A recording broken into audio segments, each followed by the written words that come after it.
that, but Yeah. I've got a whole bunch of meds I got to pick up once we're done here. What's the over-under on a BB Shea appearance this week? 50-50. Oh, boy. Already going to the Get bullpen. him loose in the bullpen. Well, that's early. That's early innings to be going to a BB Shea. I hate to say it, Biggie, but we don't want you to miss tomorrow. Tomorrow's program has a little bit of significance. Oh, my God, yeah. In the history of radio. Oh, Tomorrow's the 25th anniversary of this program airing for the first time. That's right. Tomorrow is the 25th anniversary. Now, we've gotten a lot of nice messages from people who work here in the building and in our company and associated with this show saying happy 25th anniversary. I think they all thought it was yesterday. It's tomorrow. I But think the initial email came out so people see it and say, yeah. Okay, that's fine. That's fine. It was really nice. A lot of I people, know. That's just, what are you going to say? They've given us a plaque. It was no one ever thought. The guy, no one ever thought this. The general manager of our company now was competing against us 25 years ago. He was at another station. This is my favorite story. He emailed yesterday to say congratulations on 25 years doing this show. And he said, when you started January 4th, 1999, I listened in that first day, and I was thrilled to hear you on the air because I told my sales staff, these guys are so awful. We're going to be rich. We're going to be fighting off advertisers. These guys are so bad. zero to worry about. They will be a blip, a pimple on the history of radio. That's right. And really, that's what our boss at the time said, too. He was in here working with us, for us, and he said, I don't know about this.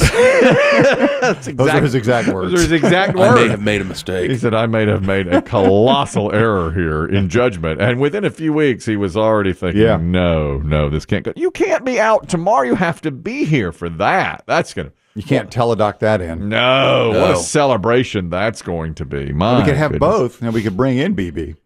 Oh, we can have him in here too. Mm-hmm. Yes, I see. Yeah, it's a little crowded in here then. Yeah, true. Yeah, where's and then poor Biggie back there in his room.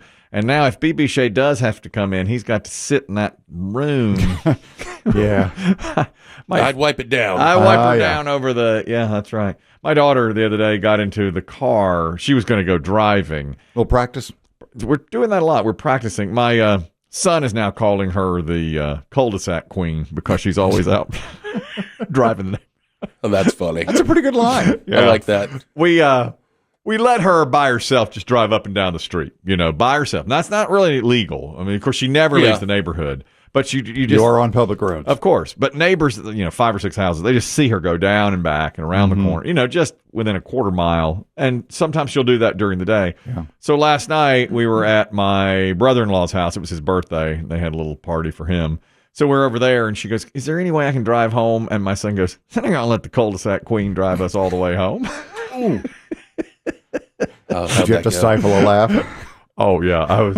Now, she was like, are you going to let him say that to me? Was, absolutely not. He's like, give it up. Come on.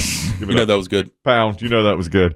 My wife won't ride with her. She will Still. not. I was ready to let her drive home. I mean, we would have done that. My wife literally will not ride with either child. Both children, even the 18-year-old, she won't get in the car with him.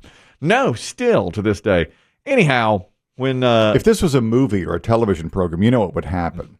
There would be some sort of emergency where your wife would need to be taken somewhere. That's right. And the only available driver in the house will be your technically still unlicensed daughter. That's right. Who has driven but does not have a license. No, but she does a good job. I don't have any problem riding with either child. Now, with her, of course, I tell her, make this turn, do this, be careful. Because we're learning. We're just going through it. But my wife just will not get in the car. The thing is, last week, my son drove her car, what the car we practice in. And the next time we got in it, she was wiping it down with a one of those handy wipes, one of those Clorox wipes. Like people at the grocery stores. Yeah, and I said, what are you doing? She goes, I can't get in after him. He's so unhygienic, and she just wipes everything down. So I guess that's what BB Shea will do. But at least, you're actually ill. Yeah. I would too. Yeah. She just got in just because he's him. Yeah. That's the way she felt about it.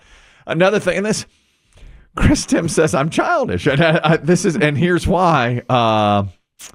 Just before the holidays, Biggie was gifted a beautiful watch from one of our longtime clients. Ellis Jewelers is the name of the spot, and they gave him a beautiful, Gorgeous watch. Thing of beauty. And he put it up on social media and put it on and everything and showed it off to everybody. And then we're out, 12 days and come back in here first of the year and I got this bad boy back on. I don't think it didn't go unnoticed, Kelly, that you started sporting your free watch. Yeah, I got to watch.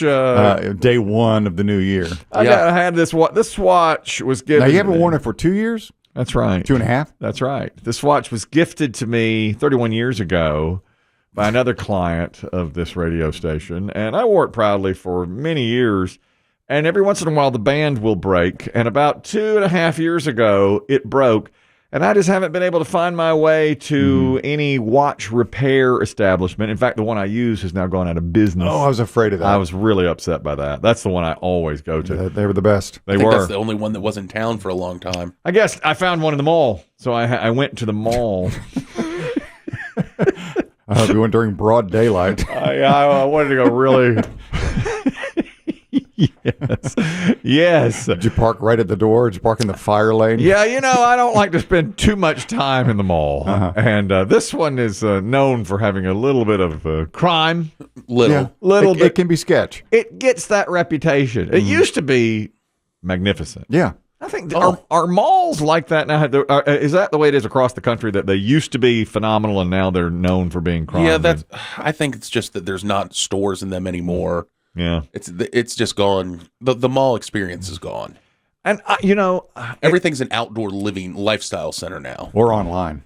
Yeah, even the lifestyle. I think. I mean, I guess they're still doing well, but the online has taken so much of that. But when I walked into the mall, I thought to myself, "This is what we should be doing. This is what we should be doing. I'm home here under these lights." Pretzels, sunglasses, Cinnabon, sunglasses, cell phone case, FYE for your entertainment. The vibrating chair store. Thank you. Oh yeah, Brookstone. I mean, it's all right there. And I thought this, and here we are out of the weather. It was cold outside, and here I am in perfect comfort at a watch repair kiosk, hat shop. Lids. I went over to Lids. Shoe store. Lids. Store. Yes. Another shoe store. Yes. And I thought, this is what America should be. And it's just not anymore. Now, it was fairly crowded. This was after Christmas. And it was, there was quite a few people in there. But the watch, anyhow, it's a watch repair kiosk. Oh, really? Mm-hmm. And he said, this will take me 10 or 15 minutes if you want to wander around. So I went over to Lids and up to the... Buy one, get one half off. Yeah. They've had the same sale since Lids opened. If you buy that hat, you get another one half off. What a deal. Of course, the hats are $45. It's good on you, boss. That's a pretty expensive hat. Yeah. And I just thought, this is America. Yeah. It's just out of nowhere. You decide to wear the watch out of nowhere. And are you sure you're not jail? I am absolutely not jail. Are you sure you're not jelly? No, I'm not jelly. Just because Biggie got this incredible Yeah, you're jail. watch, I just said I got one too. my wife Childish. said, that's not my wife said, why? Where'd that come from? Why'd you get your watch fixed? Honey, did you go to the watch repair shop at the mall? Are you jelly? Let me tell you how childish I am. And my wife told me I'm childish about this. I told her this story. A month ago, you all said you were playing, you and Biggie both said you were playing that game where you try not to hear the last Christmas. The Wham song. Get whammed at Christmas. Get whammed last Christmas. And I said, how silly, how ridiculous. Because I like the song. And you'd already been whammed. And I'd already been whammed. And I don't avoid that song because I like that song. I don't avoid it, but you have to post on social media when you hear it. Is that what you do? Yeah. You post on social media. But you try to go as long as you can. Well, see, I would never try to go as long as I can because I like the song. And I only get... You seek it out. I seek it out. I only get 5 or 6 weeks to hear it, and I like it. So I seek it out. And I'm not a social media person. Exactly. So I don't do any of that. And you're supposed to post when you hear it and everything. So when you all, that day we had that conversation where you said, I hadn't been whammed yet, or whatever it was, and I found that, not something to my liking. You know how I am. Mm-hmm. I decided I went to the Put Up or Shut Up Rock and Roll trivia game that was the all Christmas game and put in a question about that song so that you would have to hear it. So that we would play it no matter what. People noticed. I just got whammed. I think he put it in there on purpose. And I'm like, he did. I know him. He did. Well, my wife said, I couldn't help but notice on that Christmas game that you asked a question about Last Christmas by Wham. And she said, was that intentional? And I said, oh, yeah, I had that game already done. The last minute edition. I took out a question. Yeah. And I put the other question for this year's game. Feliz Navidad. Yeah. Oh, Feliz Navidad got kicked to the curb. And Last Christmas by Wham went in. And my wife said, don't you think that's a little childish? And I said, no. I wanted to make sure that we got Wham in there. I'll wham them to submission. I said, I will wham them without even thinking back about it. You noticed it as well. You thought Oh, that. I think I knew you did that on purpose. Because you don't like fun. I've got to start. Yeah. I've got to change that. I've got to be less childish. Yeah. Not hold these grudges, these ridiculous grudges. I've got to be more concerned with Biggie's health than how how things are going, and let Biggie enjoy a watch without you having to have your own. Exactly. It's like, why would I do? If Biggie got a plaque put up, I'd put a bigger plaque next to it. With my face on it, saying, "Oh yeah, I just happened to find this in the closet," that kind of thing.